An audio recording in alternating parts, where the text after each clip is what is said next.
తన ప్రేమ చేత మన ప్రాణమును నాశనం నుండి తప్పించిన యేసుక్రీస్తు ప్రభు నామంలో మీ అందరికీ నా హృదయపూర్వక శుభములు. ఈ రోజు మన ధ్యానం మార్కు సువార్త 9వ అధ్యాయం 30 నుంచి 37 వచనాల వరకు చదువుదామా.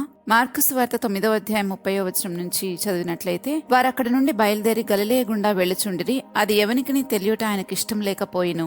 ఏలయనగా ఆయన తన శిష్యులకు బోధించుచు, మనుష్య కుమారుడు మనుషుల చేతికి అప్పగింపబడుచున్నాడు, వారు ఆయనను చంపెదరు, చంపబడిన 3 దినములకు ఆయన లేచునని వారితో చెప్పెను.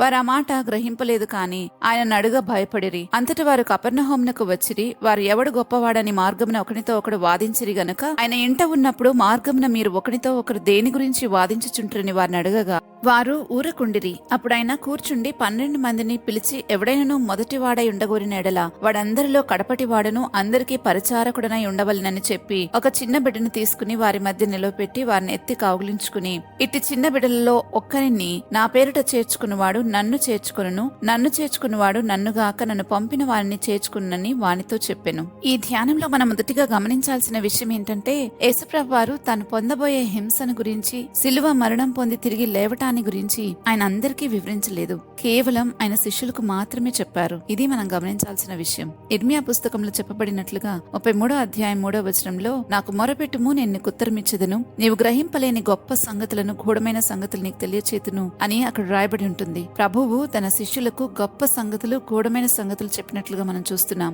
మనం కూడా ఆయన శిష్యులమైతే మనము మొరపెట్టగా ప్రభువు మనకు కూడా ఆ గొప్ప సంగతులు, గూఢమైన సంగతులు తెలియచేస్తారు. అయితే గొప్ప సంగతులు ఉన్నాయన్న అవగాహనే మనలో కొంతమందికి ఉండదు. కేవలం బాప్తిస్మం పొందుకుంటాము, అంతటితో జీవితం అయిపోయింది, క్రైస్తవ జీవితం అనుకుంటాం. కానీ అసలు బాప్తిస్మం పొందిన తర్వాతే ఈ క్రైస్తవ జీవితం మొదలవుతుంది. మనలో కొంతమంది బాప్తిసం పొందుకుంటాం గాని మన జీవితం యథావిధిగానే ఉంటుంది. అంతకు ముందు ఎలాగుందో ఇప్పుడు కూడా అలానే ఉంటుంది. కొందరిలో మనము ఏ మాత్రము మార్పు చూడం.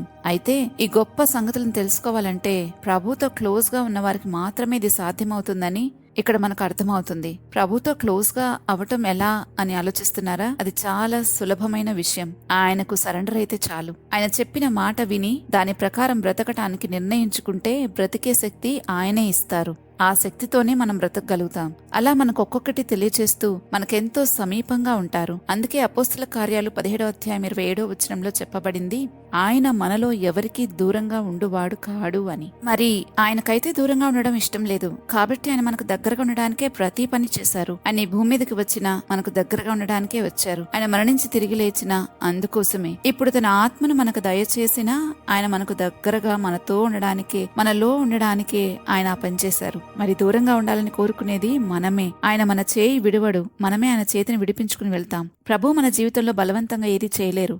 అది ఆయన స్వభావానికి విరుద్ధం. అందుకే మనం అనుమతిస్తేనే ఏదైనా చేయగలరు అని మనం గుర్తుపెట్టుకోవాలి. దానికోసమే ప్రార్థన. మనం చేసే విజ్ఞాపనలు, ప్రార్థనలు అన్ని కూడా మనం ప్రభువుకి తెలియచేస్తున్నాం. ప్రభు, ఇది నా జీవితంలో జరగాలని నేను ఇష్టపడుతున్నాను అని. దాన్ని బట్టి ప్రభువు ప్రతిస్పందన ఉంటదని మనం గ్రహించాలి. అందుకే మనం యేసుప్రభు వారితో క్లోజ్ గా ఉంటే మనకి గొప్ప సంగతులు తెలుసుకోగలుగుతాం. ఆయన నూతన విషయాలను మనకు తెలియచేస్తారు. కాబట్టి ప్రతిరోజు మనం నూతన పరచబడినట్లుగా ఉంటాం. అది మనకెంతో సంతోషాన్ని, ధైర్యాన్ని, కొండంత బలాన్ని, ఆరోగ్యాన్ని ఇస్తుంది. ఆ తర్వాత శిష్యులు ఎవరు గొప్పవారని ఒకరితో ఒకరు వాదించుకుంటూ ఉన్నారు. అది తెలిసిన ప్రభువు ఆ 12 మందిని పిలిచి గొప్పవానిగా ఉండడం అంటే ఏంటో వివరించారు. అందరిలో కడపటివాడుగా ఉండి అందరికీ పరిచారకుడుగా ఉండువాడే గొప్పవాడు అని చెప్పారు. దీన్ని బాగా అర్థం చేసుకోవాలంటే ఒక సంగతి మనం తెలుసుకోవాలి. అదేంటంటే, ప్రార్థన అయిపోయాక ప్రేమ విందు ఉందనుకోండి, వాక్య పరిచర్య చేసిన సేవకుడు వెళ్లి ఆ ప్రేమ విందులో వడ్డించి చివరికి తాను తింటే నిజంగా ఆయన అందరికీ పరిచారకుడుగా ఉన్నట్లే. ఈ రోజుల్లో ఎవరైనా అలా చూడగలమా? ఒకవేళ ఇక్కడ వాక్య పరిచర్య అయిపోయాక ఇంకొక చోట వాక్య పరిచర్య ఉంటే లేదా హడావుడిగా వెళ్ళిపోవాల్సి వస్తే అది వేరే విషయం. కానీ అక్కడే ఉండే సేవకుడు అందరికంటే ముందుగా తినడం, స్పెషల్ గా అందరి చేత సేవ చేయించుకుంటూ భోజనం చేయటం లాంటివి చూస్తే ఈ వాక్యానికి ఖచ్చితంగా వ్యతిరేకంగా బ్రతుకుతున్నారనిపిస్తుంది. మరి అలా బ్రతికే వారికి దేవుని స్వరూపం ఎలా కలుగుతుంది?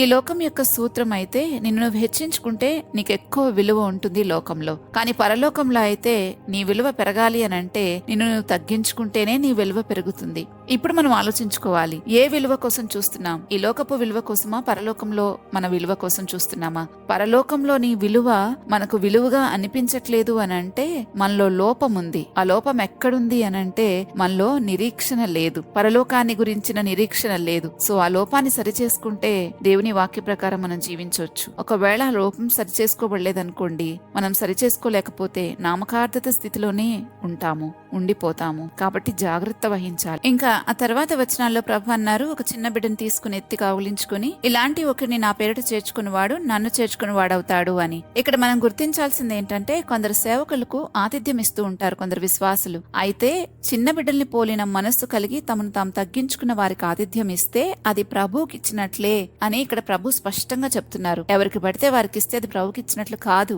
కాబట్టి ఆతిథ్యం ఇచ్చేవారు గుర్తుపెట్టుకోవాలి, మేమింత సేవ చేస్తున్నాం కానీ మాకెందుకు ఏ ఆశీర్వాదం లేదు, ఆత్మ సంబంధమైన ఆశీర్వాదాలు ఏవి మాకు కనబడట్లేదని ఎవరైనా అనుకుంటూ ఉంటే మీరు ఆలోచించండి, ఎలాంటి వారికి మీరు ఆతిథ్యం ఇస్తున్నారు అన్నది. చిన్న బిడ్డల్ని పోలి తమను తాము తగ్గించుకున్న సేవకులకేనా మీరు ఆతిథ్యం ఇస్తుంది?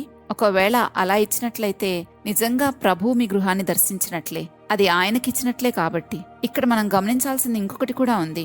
ఎవరైతే మార్పు నొంది బిడ్డల వంటి వారవుతారో వారిని ప్రభు కౌగిలించుకుంటారని. ఈనాటి ధ్యాన భాగంలోని 36వ వచనంలో ఈ విషయాన్ని మనం చూస్తాం. ఆయన ఆ పిల్లల్ని తీసుకుని ఎత్తి కౌగిలించుకున్నారు. కాబట్టి మనం కూడా బిడ్డల వంటి వారమైతే తప్పకుండా, మన మనసు అలా ఉంటే గనక తప్పకుండా ప్రభు మనల్ని కూడా కౌగిలించుకుంటారు. ఇంకా ముగింపులో ఆయన మనలో ఎవరికి దూరంగా ఉండేవారు కాదనేది మనం గ్రహించాలి. అయితే ఆయన శిష్యులైన వారు మాత్రమే ఇర్మియా పుస్తకం 33వ అధ్యాయం 3వ వచనంలోని వాగ్దానాన్ని స్వతంత్రించుకోగలరు. అలాగే గొప్పవాడిగా ఉండాలంటే ముందు సేవకుడిగా చివరివాడిగా ఉండాలి అనేది ప్రభు చూపించిన మాదిరి మనకి. చివరిగా యేసుప్రభు వారు చిన్న బిడ్డను కౌగిలించుకున్న దృశ్యం మనకు శక్తివంతమైన ఆత్మీయ సత్యాన్ని బోధిస్తుంది.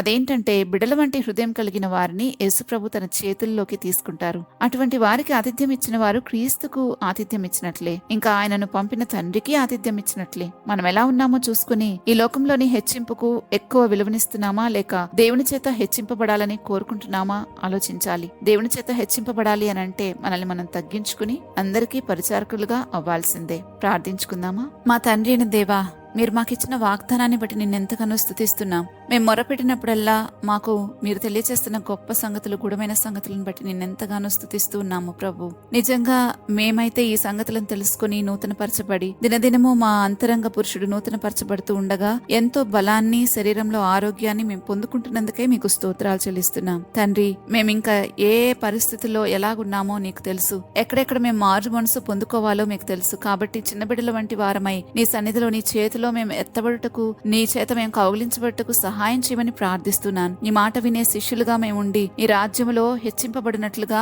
మమ్మల్ని మేము ఇక్కడ తగ్గించుకునే మారు మనసు మాకు దయచేయండి. అందరికీ పరిచర్య చేసే మనస్సు మాకు కలిగించి దేవా, నీవు చెప్పిన ప్రతి మాట ప్రకారం బ్రతికి నీ సన్నిధిలోకి వచ్చుటకు సహాయం చేయమని ఈ మనవులన్నీ యేసుక్రీస్తు ప్రభు నామంలో అడిగి వేడుకుంటున్నాము తండ్రి. ఆమెన్. మరుసటి ధ్యానంలో మరలా తిరిగి కలుద్దాం. అంతవరకు దైవాశీసులు.